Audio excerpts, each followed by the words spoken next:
Bom, boa tarde para todos vocês. Como sempre, um prazer enorme estar aqui na FAO mais uma vez. Queria agradecer aí a todos os professores que me deram essa chance de ter um pretexto para vir aqui falar tanto com os professores quanto os alunos. E o que me foi pedido para apresentar hoje foi o projeto de lei da Operação Urbana Consorciada Bairros do Tamanduateí. E eu preparei uma apresentação onde, no primeiro momento, eu vou colocar uma série de coisas que contextualizam esse projeto de lei no conjunto das políticas urbanas que estão sendo formuladas agora nessa gestão do prefeito Fernando Haddad. E, na segunda parte, eu vou entrar propriamente no projeto de lei. E, muito provavelmente, aqui a gente vai ouvir a palavra projeto inúmeras vezes e nem sempre a palavra projeto vai ser a mesma coisa que talvez vocês entendam por projeto e talvez a palavra projeto entre com vários significados, né? O primeiro deles já o próprio enunciado de que eu vou falar de um projeto de lei que, evidentemente, é muito distinto de um projeto arquitetônico ou urbanístico.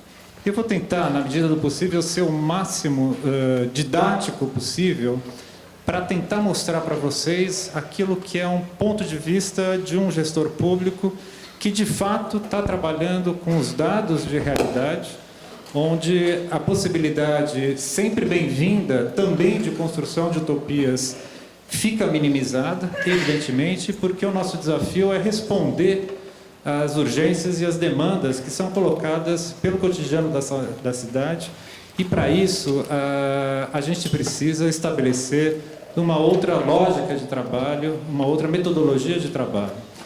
E eu vou justamente colocar como a gente está se esforçando, na medida do possível, para que os nossos projetos possam se tornar realidade e, para isso, como é que a gente pode conseguir todo o amparo, a sustentação que abra os caminhos de viabilização dos projetos.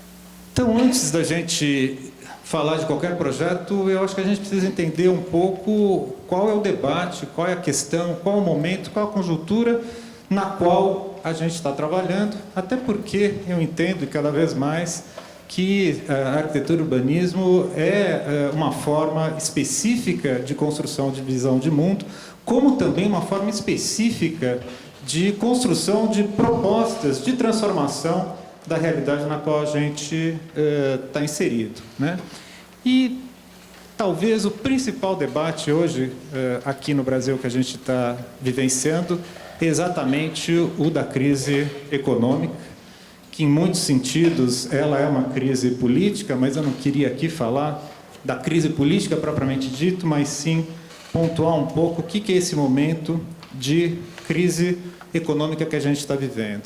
E, em grande medida, o que a gente está ouvindo é que a desaceleração da China, da economia chinesa, a queda dos preços das commodities, toda a crise do mercado internacional tem afetado de forma muito significativa a nossa economia. E tudo isso, de fato, é verdadeiro, não tenha dúvida nenhuma, até porque, como vocês podem ver por essa imagem, em grande medida, os principais produtos que fazem parte da nossa carteira de exportações e que têm impacto direto na nossa balança comercial são as chamadas commodities, sejam commodities minerais, sejam as commodities agrícolas, e que, evidentemente, são essas que estão sofrendo por todo esse processo.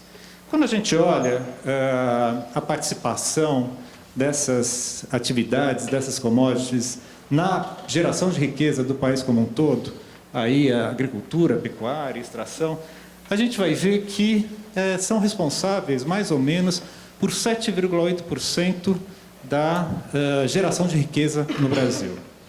É um número significativo, não tenha dúvida nenhuma. Porém, quando a gente olha o quanto a região metropolitana de São Paulo participa na geração de riqueza, a gente descobre que esse valor é mais do que o dobro do que as commodities representam para a nossa economia.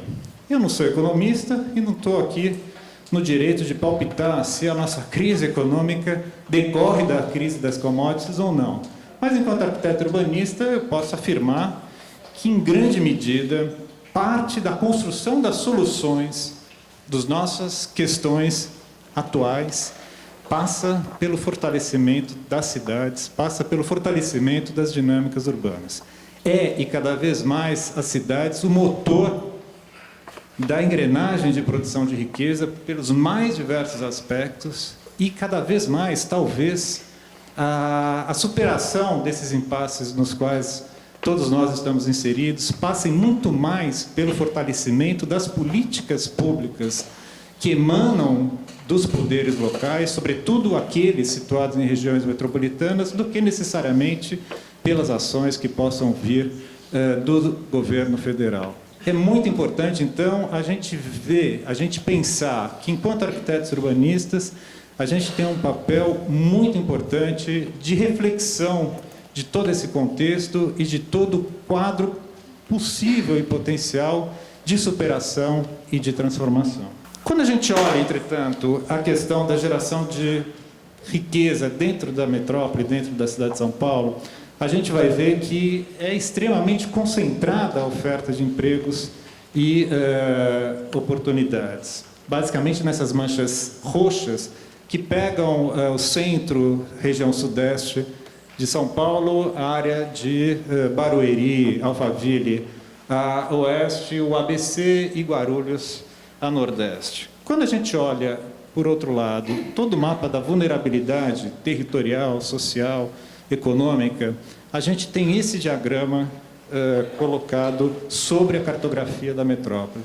E quando a gente sobrepõe um ao outro, o quadro fica claríssimo. A gente está vivendo um quadro crescente de desigualdades, de desequilíbrios, de desfuncionalidades, que tem impactos profundos, não apenas na economia, mas no território, no meio ambiente, na vida cotidiana de todo mundo.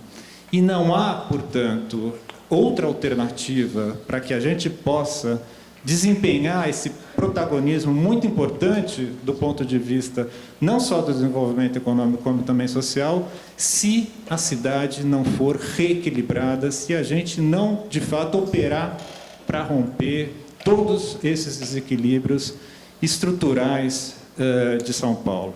E essa é talvez uma das principais questões que a gente tem para enfrentar. Uma segunda questão que caracteriza aqui o nosso momento é a gente entender a questão demográfica. Porque, diferentemente do passado, do século passado, onde São Paulo e todo o processo de planejamento foi atropelado por um processo de urbanização muito acelerado, a gente está num momento em que a projeção de crescimento populacional declina e declina significativamente. A projeção do IBGE é que a partir de 40, 45, a gente não só vai estancar o crescimento, como vai começar a decrescer, ou seja, perder gente aqui dentro de São Paulo. A taxa de fecundidade, de reposição, está praticamente zerada e logo mais a gente vai começar a perder gente. Portanto, a gente não está mais falando em pensar, em preparar a transformação da cidade para receber grandes levas migratórias ou para receber um crescimento vegetativo explosivo. A gente está agora na possibilidade de começar a planejar a cidade e justamente reequilibrar e reorganizar aqueles que já moram dentro da cidade, aqueles numericamente, evidentemente, que já moram aqui. Isso muda completamente de figura tudo. Até porque a gente sabe que São Paulo não pode mais crescer não pode mais crescer horizontalmente, porque todo e qualquer crescimento em largura, ele se fará sobre as áreas de proteção ambiental, mas São Paulo só pode, então, se transformar por dentro a partir das suas pré-existências, dos seus territórios, bem ou mal, relativamente consolidados. Quando a gente olha, entretanto, a cartografia do crescimento positivo ou negativo populacional, o que a gente percebe na projeção para 2040, 2030, na verdade, que é o prazo de vigência do plano diretor recém-aprovado, a gente vê que, basicamente, os distritos que estão perdendo população ou que vão começar a perder população são majoritariamente ou quase que exclusivamente os distritos dos ditos centro expandido. Quando a gente olha, por outro lado, a migração, a gente vê exatamente o revés.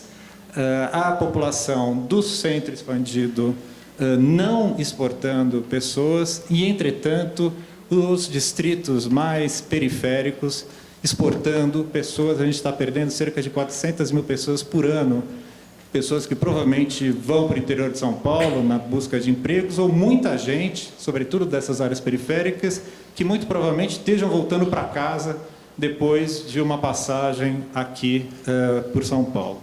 Quando a gente sobrepõe os dois mapas, a gente vê essa situação.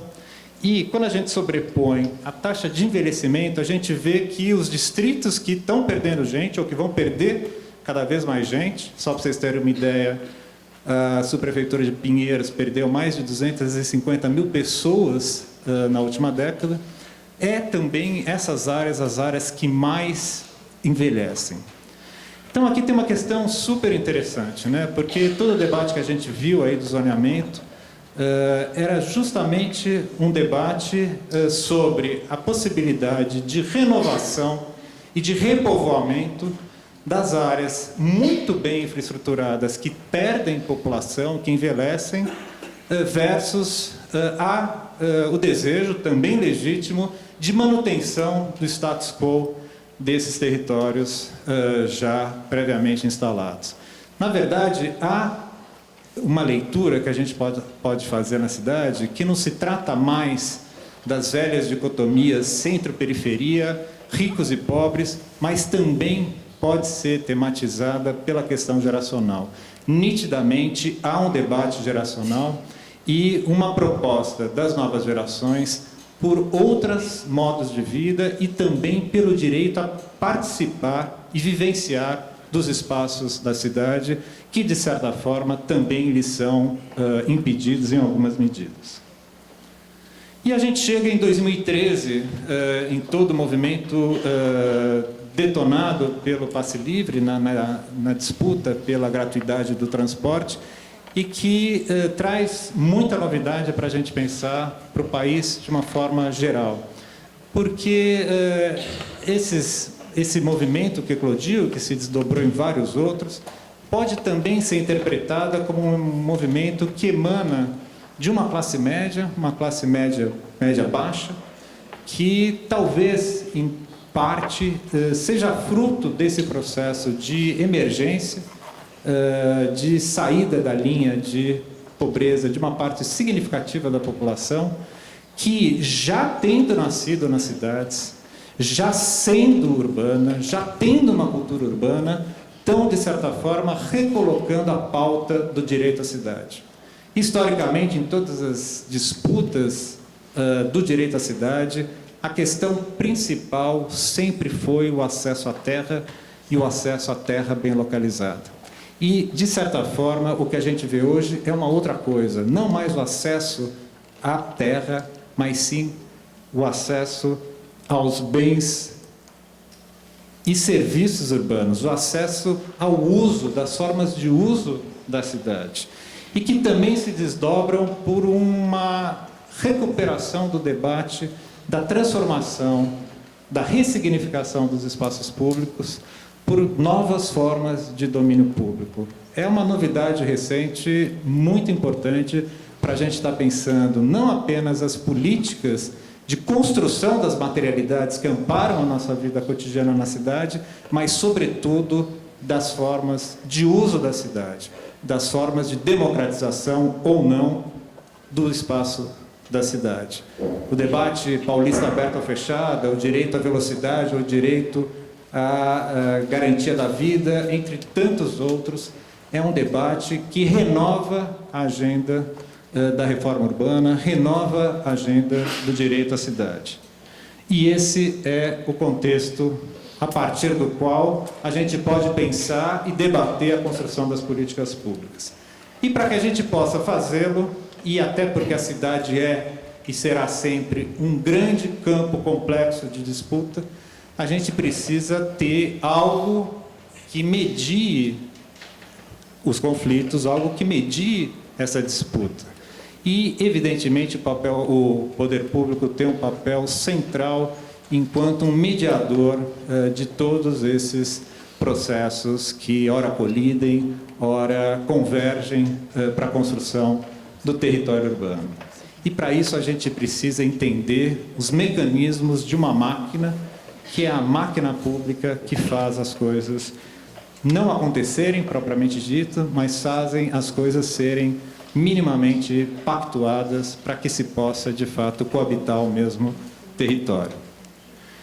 E é bastante complexo, eu estou fazendo aqui uma síntese de uma apresentação maior, mas eu vou aqui apenas me ater a alguns pontos da política urbana e, sobretudo, da revisão do marco regulatório da política urbana, que tem 3 peças, entre várias, muito importantes. A primeira, o Plano Diretor Estratégico aprovado e sancionado em 2014. A segunda, o zoneamento, a Lei de Parcelamento e Ocupação do Solo, aprovado na última quinta-feira e ainda não sancionado pelo prefeito. Terceiro, os planos de subprefeitura, que, por sinal, estão sob a coordenação de um professor aqui da casa, o professor Fábio Mares Gonçalves, com o auxílio de um convênio que nós realizamos com a Universidade de São Paulo, na qual temos um conjunto de bolsistas que inauguram um programa de residência da universidade, da arquitetura, do curso de arquitetura e urbanismo no poder público. E o plano diretor, de certa forma, ele estabelece as grandes diretrizes que vão conduzir o processo de transformação da cidade. O zoneamento ele vai regular fundamentalmente sobre as formas de uso e ocupação do solo, incidindo, na maior parte dos casos, sobre as ações do privado. E os planos regionais, como a gente está pensando, eles vão justamente ser peças de articulação das políticas setoriais que têm um caráter já muito mais focado em transformação de cada um desses territórios locais. A aprovação do zoneamento traz um conforto enorme para nós, porque a gente assim passa a ter um plano diretor e um zoneamento renovados sob uma mesma gestão, renovados sob o mesmo processo de debate e pactuação com a sociedade e que passam a ser peças que convergem para o mesmo caminho e que potencializam entre si as suas sinergias. O plano diretor estratégico ele divide a cidade em macroáreas. Macroáreas são territórios dentro do município de São Paulo que contêm questões análogas e que muito provavelmente precisem, por sua vez, de instrumentos e estratégias também análogas, específicas para cada macroárea.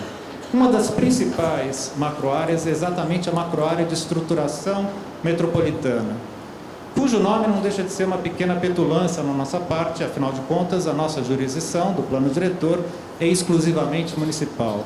Mas esse é um território estratégico não apenas para São Paulo, município, mas para São Paulo, região, justamente porque é um território privilegiado, onde os grandes investimentos em infraestrutura, canalização dos rios para geração de energia, a instalação da ferrovia, o saneamento das várzeas e planícies fluviais, a implantação do principal sistema rodoviário que nutre e estrutura toda a região, passam. É aí que surgiu a nossa indústria, aí que surgiram os nossos primeiros bairros populares, operários, e esse é um território sujeito a um processo de transformação significativa que nos oferece talvez as maiores oportunidades de reestruturar São Paulo a partir de uma nova visada sobre a infraestrutura e uma nova visada também, e queria deixar aqui bem claro, sobre as formas de relacionamento da cidade com seu patrimônio ambiental, em especial seu patrimônio hídrico. Não à toa que a linha azul dos principais rios da cidade são eixos axiais dessa mancha vermelha da macroárea de estruturação metropolitana. E uma questão que é fundamental é justamente a gente entender a relação de todo o nosso remanescente de áreas produtivas, as áreas sobretudo industriais, na cidade. E, como não podia deixar de ser, quase que majoritariamente as zonas mantidas ou ampliadas agora pela revisão do zonamento, das zonas de desenvolvimento econômico e zonas de produção industrial, estão inseridas na macroárea de estruturação metropolitana e estão também com seu destino relacionado à questão hídrica. E aqui é uma questão muito importante. São Paulo não é mais a grande metrópole industrial do século XX. Há um processo de reestruturação produtiva que recoloca as formas com as quais a produção manufatureira, mas a produção de uma forma geral, se estabelece no território, e isso abre não só uma grande oportunidade para a gente repensar São Paulo, como, sobretudo, para a gente estabelecer as políticas que vão parar a substituição da importância do industrial na nossa São Paulo contemporânea.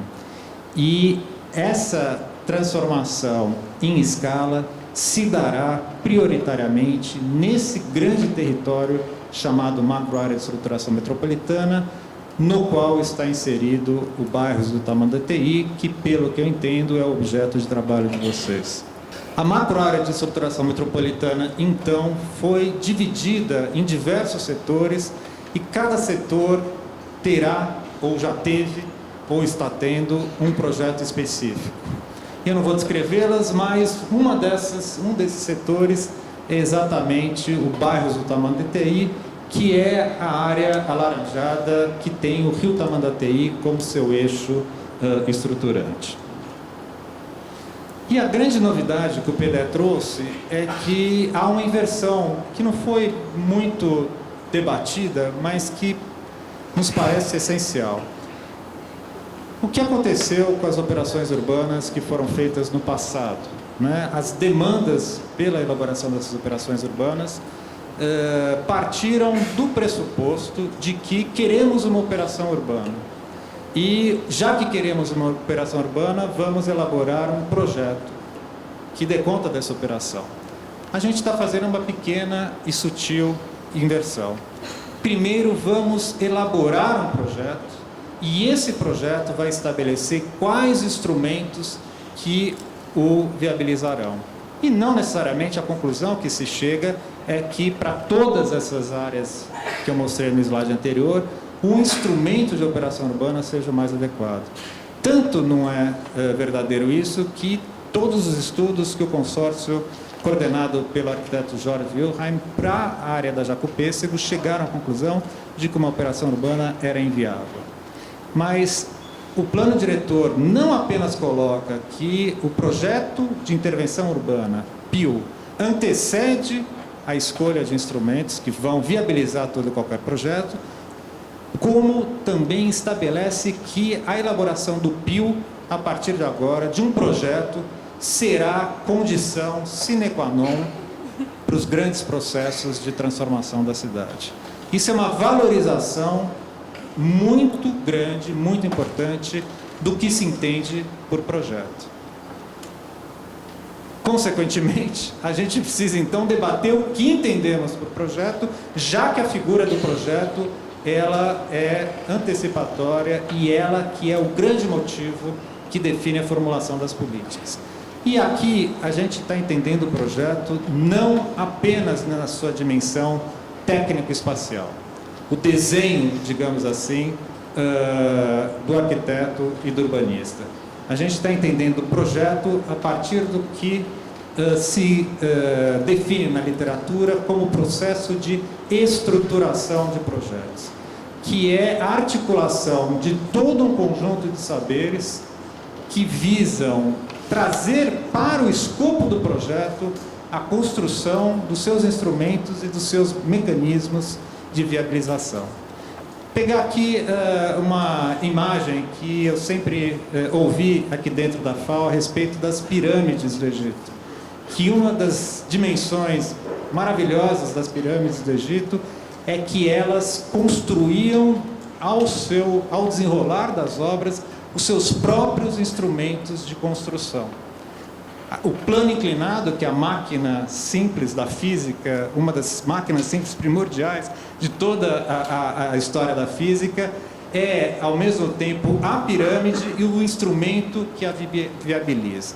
E, portanto, nós entendemos agora projeto para esses propósitos como o projeto do objeto que resulta, mas também daqueles instrumentos necessários à construção daquele processo, daquele objeto.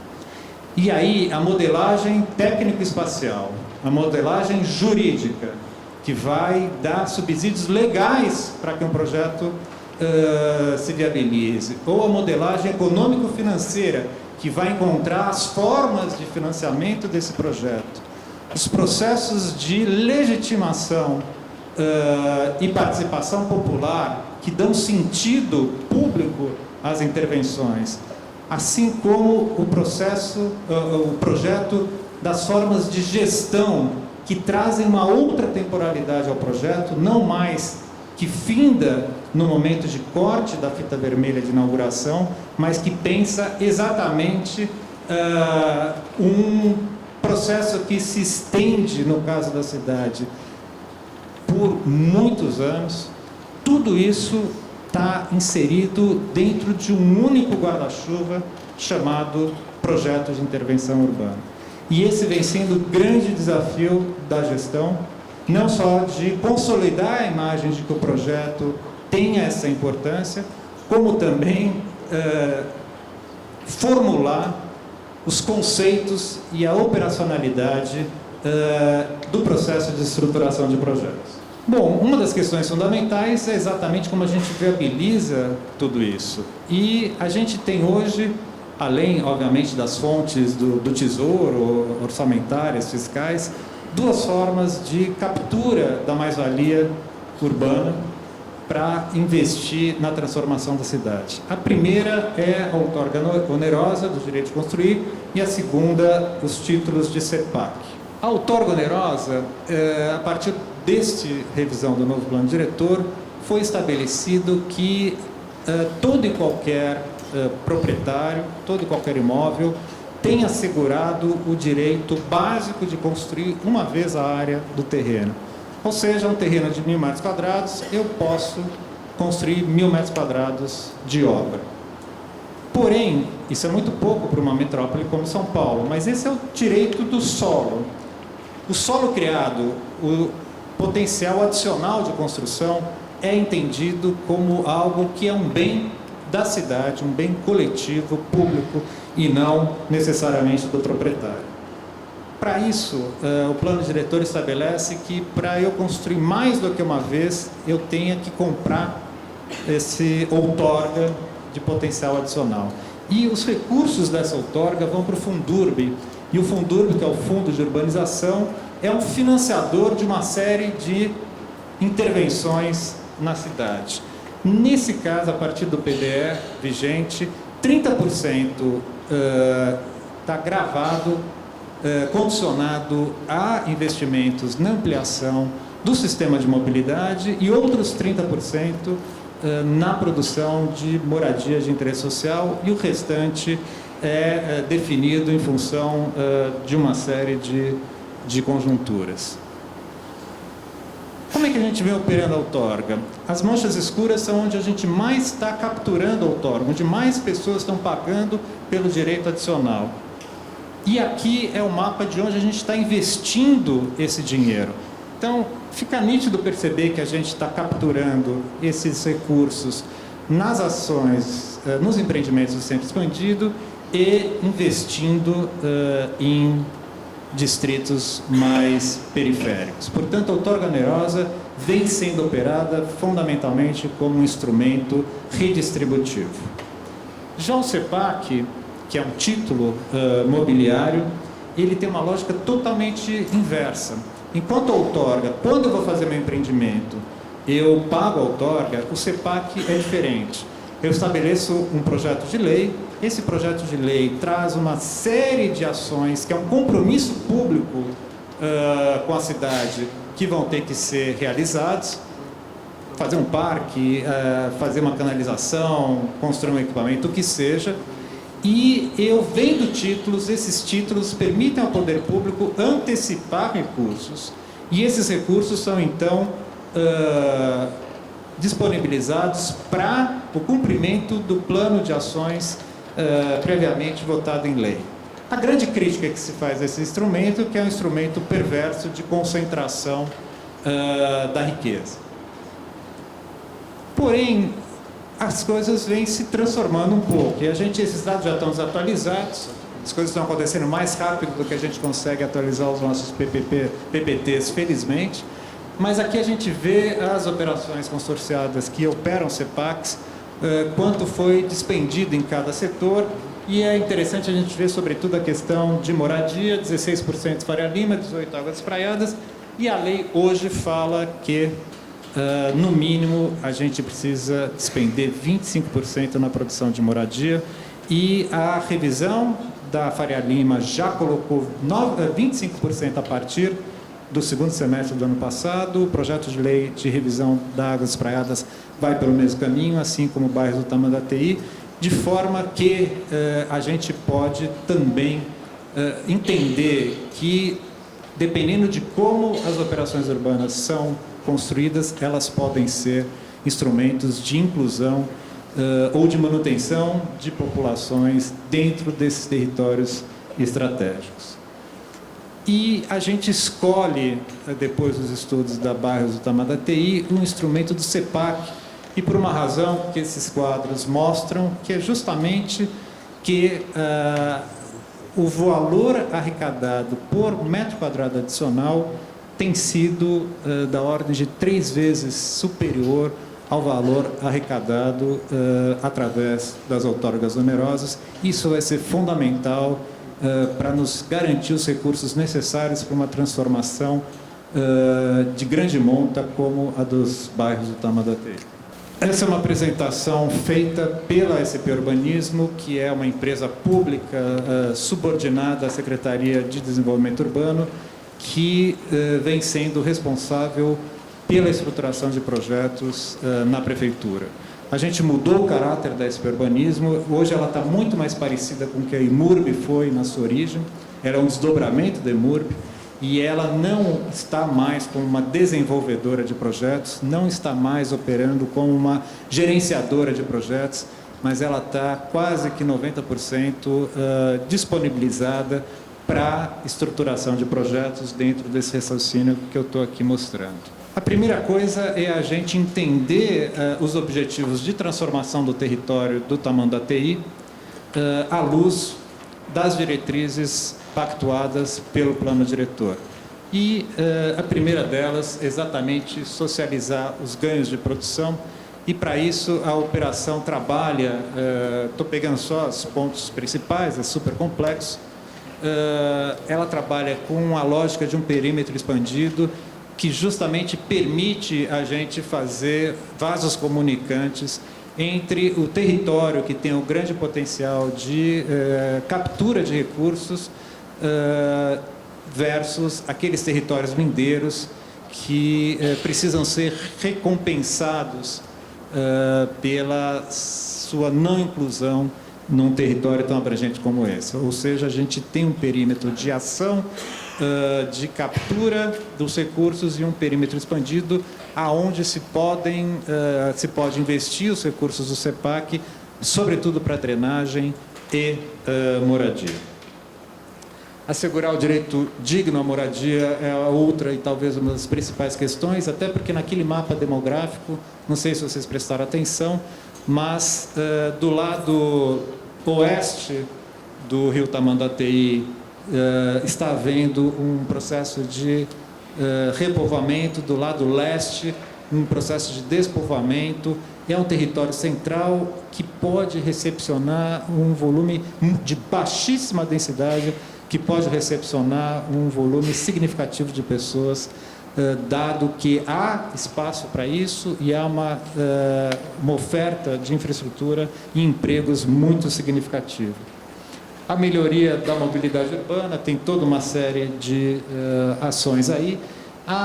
Eu esqueci de trazer, que está desatualizado, uma publicação que traz todas as questões desse projeto, Eu não trouxe porque uma segunda versão está sendo impressa e é a versão definitiva do projeto de lei, mas ela está disponível no site Gestão Urbana, que é o site da Prefeitura, para download. Vocês podem pegar tudo isso e tem muito mais informação do que eu estou trazendo aqui para vocês. Qualificar a vida, e aí uma série de questões que vão justamente regular a forma com que cada empreendimento vai se relacionar, se vincular com aquilo que é o coletivo, que é o chão da cidade. Orientar o crescimento na proximidade do transporte público, uma das principais diretrizes também, e aí a gente traz toda a lógica de intensificação do adensamento em relação à oferta de infraestrutura de transporte. E aqui uma questão que me parece muito importante, né? Porque as operações urbanas, que é exatamente a reorganização das dinâmicas econômicas e produtivas no território. As operações urbanas anteriores basicamente foram operações imobiliárias e a gente acha que as operações urbanas têm que ser reprogramadas para muito além simplesmente de atender às demandas imobiliárias. E uma dessas questões importantes para esse território é justamente pensar esse território fabril ferroviário em transformação e como a gente vai renovar as suas formas de uso, como a gente vai reforçar novas dinâmicas produtivas que tomem lugar da atividade manufatureira de origem nesse lugar e que dê garantia para a oferta de empregos, que sempre foi algo muito importante nesse território e que é cada vez mais desejável para a economia como um todo. De forma que a gente identifica 3 setores básicos. O primeiro, que é o setor a norte, onde há uma grande concentração de bens tombados, que sempre são um mico, entre aspas, é claro, para o mercado imobiliário, e que a gente imagina poder recepcionar para o incentivo e desenvolvimento de todo um conjunto de cadeias produtivas que tenham aderência a esse tipo de condição espacial, territorial, voltada sobretudo à chamada economia criativa. O segundo setor, ao centro, é um setor que durante a disputa do zoneamento foi muito atuante no pedido de manutenção da zona industrial para que eles possam continuar a exercer suas atividades que amparam todo o setor automobilístico do ABC e que é muito importante para toda a sustentação econômica da metrópole como um todo. Em terceiro, o terceiro setor, um setor que está exatamente no entroncamento da ferrovia com o anel metropolitano e que vem sendo pleiteado para ser um dos principais hubs logísticos de São Paulo, onde o trem poderá sair de Santos por carga de alto valor agregado e evitando a subida de caminhões na serra para o abastecimento da metrópole. E nos pareceu muito importante resguardar esses espaços produtivos para os serviços urbanos, e a logística é uma das atividades crescentes aqui dentro de São Paulo. Então, eu acho que essa é uma das dimensões mais interessantes, que é a gente repensar a programação desses espaços e não apenas a dimensão imobiliária. Incorporar a agenda, a gente incorporou ambiental, a gente incorporou todo o debate da cota ambiental, que eu não vou aqui explicar, mas é uma grande inovação de zoneamento, que traz para cada empreendimento imobiliário individual a sua parcela de contribuição nas ações de mitigação dos efeitos de mudança climática. E a gente fortalece os canais de participação popular, que são muito importantes nesse processo de mediação da democratização do espaço e da cidade, e, ao mesmo tempo, e por fim, a preservação do patrimônio cultural, que eu vou tematizar quando eu mostrar o mapa dos bens tombados, e que é muito importante. A gente não teve um colonial expressivo, a gente não teve um barroco expressivo, tirando o nosso patrimônio moderno, que tem muita importância. O nosso patrimônio é ferroviário, fabril, é um patrimônio muito importante para a cidade e que se concentra nessa região e que precisa também ser objeto de uma reflexão específica. A gente, então, estabeleceu todo um escopo de investimentos, um escopo de ações, e essas porcentagens que vocês estão vendo aí são fruto de muito debate, muita disputa, muito conflito. Todo mundo quer 100% para a sua política setorial, e a questão é que os recursos são finitos e a gente tem que saber hierarquizar e equilibrar essa distribuição. Nós estimamos a possibilidade de arrecadação de algo em torno de 5,6 bilhões distribuídos por essas ações.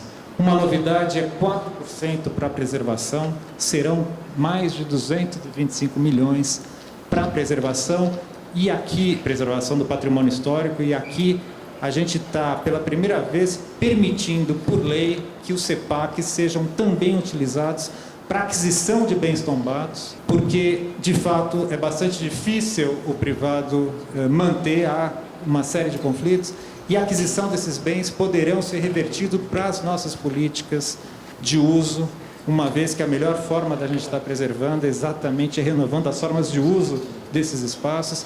E uma experiência que a gente se espelhou foi a experiência de Brooklyn Navy Yards, que é um antigo estaleiro naval em Nova York, no distrito do Brooklyn, que é do poder público e que vem sendo utilizado para fomento de toda uma série de atividades produtivas que tem trazido Nova York, tem trazido uma luz diferenciada para Nova York, como, por exemplo, na indústria cinematográfica. Nova York rivaliza hoje com Los Angeles, e grande parte dessa produção tem no Brooklyn Navy Yard as suas bases de incubação de empresas e de outras estratégias muito refinadas e muito interessantes. E esse vai ser um desafio que eu acho maravilhoso, a gente pensar como conciliar as questões de preservação com as questões de renovação dos usos desses patrimônios e, ao mesmo tempo, com incentivo de novas dinâmicas produtivas que nos interessem para a cidade contemporânea. Mas, como vocês viram, os recursos são finitos e provavelmente cada um de vocês deve estar sentindo falta de alguma coisa que vocês gostariam, mas todo o processo de construção participativa nada mais é do que estabelecer os pactos que nos permitem ter essas ou outras porcentagens, outras priorizações. O plano específico, ele traz uma questão que é muito importante, que a gente está saindo de uma condição de 84 habitantes por hectare para uma projeção de 235 habitantes por hectare, portanto, quase que triplicando a população e ainda incrementando uma quantidade de empregos que é muito significativa, né, de 223 mil para quase 400 mil empregos. E esse plano estabelece as diretrizes e os conceitos básicos dessa transformação. Então, aí a gente tem os estudos que foram feitos no licenciamento ambiental de adensamento e estoque imobiliário em cada subsetor. A gente tem os amarelos, são mapeamento das zonas, as EIs, as zonas especiais de interesse social, para onde a política habitacional está voltada. A estimativa é que a gente vai atender cerca de 20 mil famílias na produção de habitação de interesse social nessa operação. A gente tem os equipamentos devidamente pactuados com todas as secretarias, um processo maluco, muito árduo de ser feito para cada também setor, subsetor. Os melhoramentos públicos, não interessa que está debatendo se eles, quais são e como são, estou só querendo trazer um quadro mais abrangente. As ações ambientais em abertura de parques que vão ter funções drenantes, vão contribuir para a drenagem. Arborização, essa é uma das maiores manchas de calor do município. E aqui eu trago já de antemão uma questão que é importante para o debate de vocês, eu tenho certeza que isso é muito importante aqui na visão do Alexandre, por exemplo, que é a questão da drenagem, né? E qual a grande questão? O Tamanduateí é a jurisdição do Estado, e o Tamanduateí não é uma obra local, é uma obra que tem impacto em todo o sistema da bacia do Alto Tietê. Portanto, não é um projeto que nós entendamos como sendo possível de ser financiado com os instrumentos de uma operação urbana municipal, e nem podem ser versados apenas por lei municipal, passa por uma lei também estadual, de forma que é necessário a gente entender o que cada instrumento consegue, de fato, operar na cidade, quais são os limites de cada instrumento. E aí eu vou voltar a essa questão quando eu for falar da gestão que a gente está propondo para essa operação. E aí a gente tem, isso são ilustrações, todos os subsetores, e cada subsetor tem a listagem de ações relacionadas a esses setores. Estou, de fato, aqui só ilustrando para vocês. Cada um tem uma questão específica, tem questões genéricas, evidentemente, mas isso não é um projeto enquanto um desenho arquitetônico, isso eu quero deixar bem claro, isso é só uma ilustração. E quando é que vai entrar, então, esse projeto arquitetônico, que é uma bela questão. Os mapas da lei, só para vocês entenderem o que está indo. Está indo um texto bastante complexo e um conjunto de mapas, que são esse conjunto de mapas. Esse é dos subsetores, esse é dos setores ambientais, e esse é muito interessante, que é exatamente o mapeamento do patrimônio histórico. E a gente tem dois grandes conjuntos, o eixo monumental do Ipiranga, e o outro é todo o patrimônio fabril ao longo da ferrovia, e é para renovação e conservação desses polos que a gente está disponibilizando 4% dos recursos da operação. E essa, à direita, é a listagem de todos os imóveis tombados. Enfim, as favelas, os parques e tudo mais, os melhoramentos viários, e aqui o conjunto de infográficos que ilustram o texto, que é um texto super árido, é uma linguagem jurídica que a gente não está acostumado e que a gente tem muito problema para entender e para poder, inclusive, comentar, mas isso vai estar disponibilizado na nossa plataforma eletrônica, vocês podem olhar todos esses instrumentos um a um, mas aqui entra uma questão interessante, que é como a gente produz esses instrumentos. A gente pode pensar a partir do jurídico, como a gente pode também pensar a partir do espaço. Ou seja, como eu modelo, como é que eu penso potenciais transformações que depois eu vou traduzi-las num texto de lei, porque desenho não tem valor de lei. O que tem valor de lei é a palavra. Essa é o nosso marco jurídico.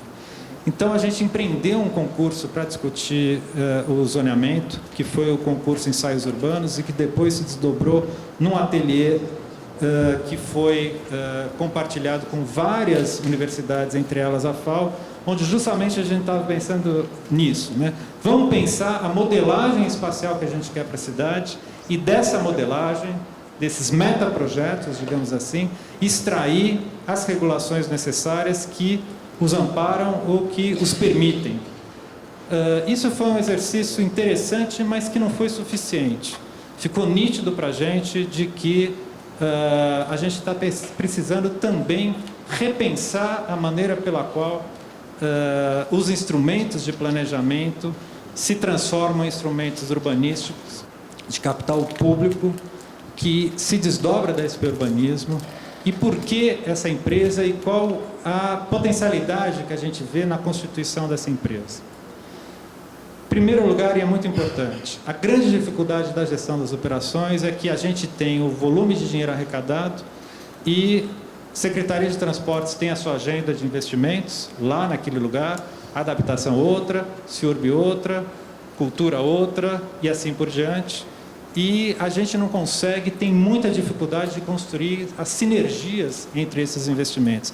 Até porque se eu faço uma canalização de um córrego, que é uma questão de drenagem, que em tese está em CIURB, isso automaticamente me gera um espaço resultante, seja para o sistema viário, que é da Secretaria de Transportes, seja como áreas verdes, um córrego, um parque linear, que é de jurisdição da Secretaria do Verde, e assim por diante, e a ausência de articulação faz com que os recursos sejam mal investidos.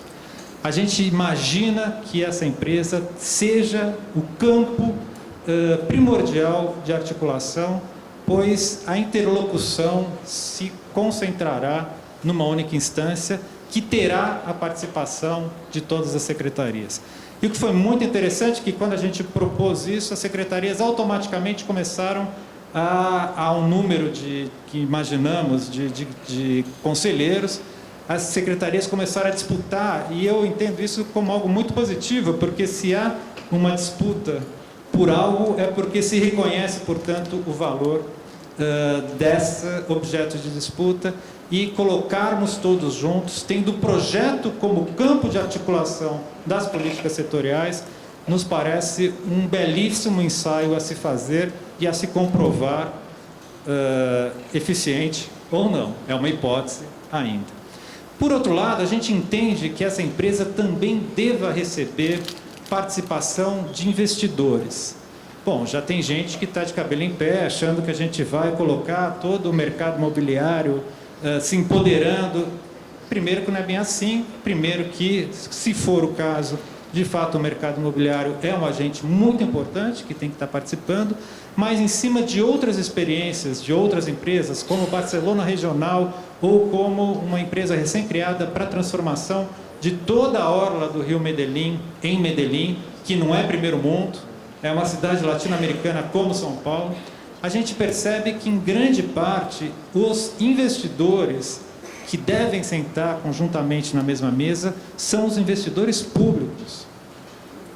Quem é acionista da Barcelona Regional? A autoridade portuária, a rede ferroviária, a municipalidade, a Generalitat, que é o governo estadual. Quem é em Medellín? A empresa de serviços públicos, a empresa que cuida da drenagem, etc, etc. No caso do Tamanduateí, quem são agentes importantíssimos de estarem na mesa? A Secretaria do Patrimônio da União, que detém muita terra nesse lugar, entre outras, os pátios e linhas ferroviárias. A MRS Logística, que opera, e se for para retirar a logística desse lugar, com todo o impacto no setor siderúrgico que tem lá ou não, é um agente muito importante. Assim como o governo do Estado, que é quem gere todos os investimentos da CPTM, da Companhia do Metrô, do DAE sobre a drenagem. Fundamentalmente, são esses os parceiros que têm que coabitar de um mesmo campo de articulação que o conselho dessa empresa, na nossa concepção, vai oferecer, e isso é fundamental. A gente já fez uma mudança muito grande na gestão. A coordenação orçamentária das operações urbanas estava dispersa em todas as secretarias, a gente concentrou na SMDU, e já só essa coordenação orçamentária, não financeira, mas ela já vem trazendo resultados interessantes, e a gente imagina que a gente pode aprimorar todo esse processo. E o que também é fundamental é que essa empresa, ela não vai poder receber recursos públicos. Da onde ela vai surgir, então? Ela, no seu momento de fundação, vai receber duas coisas: todas as terras públicas municipais, e, se nós conseguirmos um acordo com o governo federal, as terras da União também, e vai receber a titularidade de todos os CEPACs. Portanto, ela vai ser uma empresa que vai nascer muito, com uma potencialidade muito grande, porque são 6 bilhões de CEPACs em títulos, mais todas as terras que valem isso ou mais.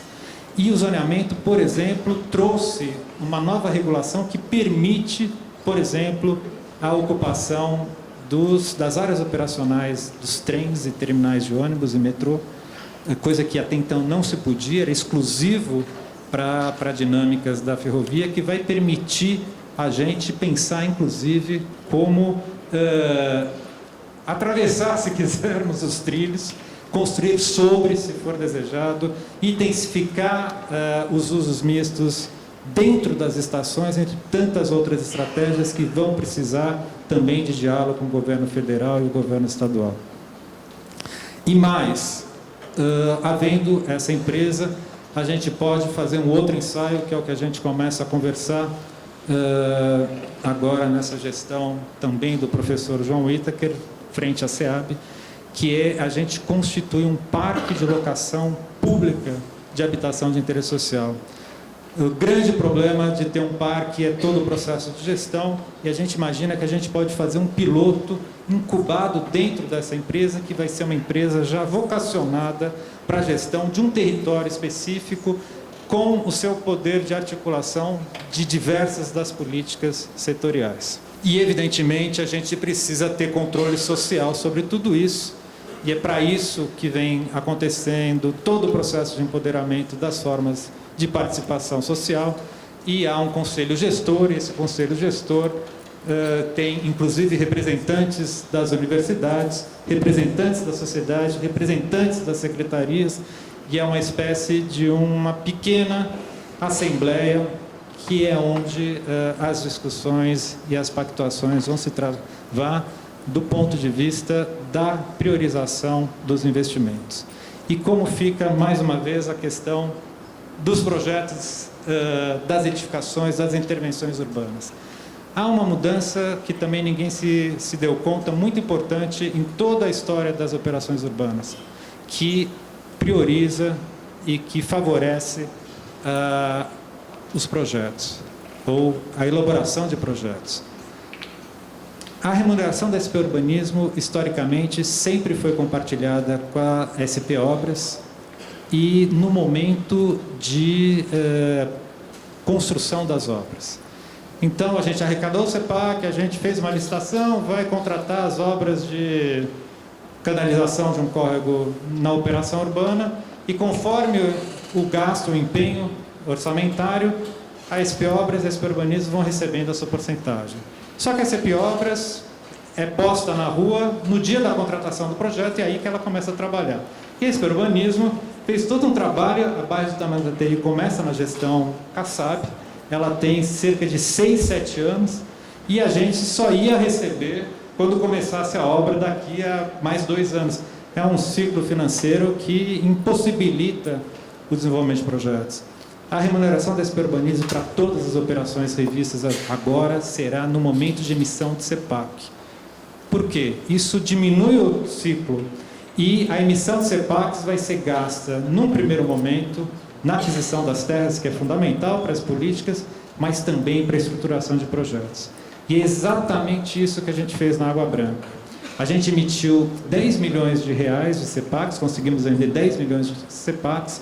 Todo mundo falou que foi um fiasco, um fracasso, o leilão, e para nós foi um sucesso, porque esses 10 milhões é o que está financiando o projeto que foi fruto de um concurso do setor A1, que é um projeto integrado de política habitacional, equipamentos, áreas verdes da cidade. De forma que a gente vai ter, assim, uma máquina de financiamento de projetos, que é fundamental. E esse projeto de lei a gente entende que não traz o projeto arquitetônico urbanístico, e nem deveria trazer. Ele traz a estruturação de uma lógica de projeto que vai dar todo o amparo legal, financeiro e de pactuação com a sociedade, de gestão dos projetos, para que então a SP Urbanismo ou a base do TAM da TI SA possa convocar o mercado à elaboração desses projetos específicos.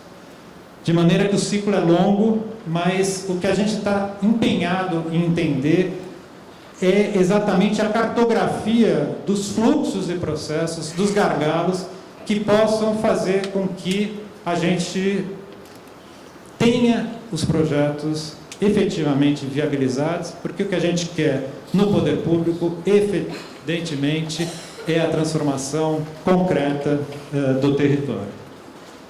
Todas essas informações estão na plataforma Gestão Urbana. O novo caderno já está em PDF disponível da operação, vocês podem baixar lá, download.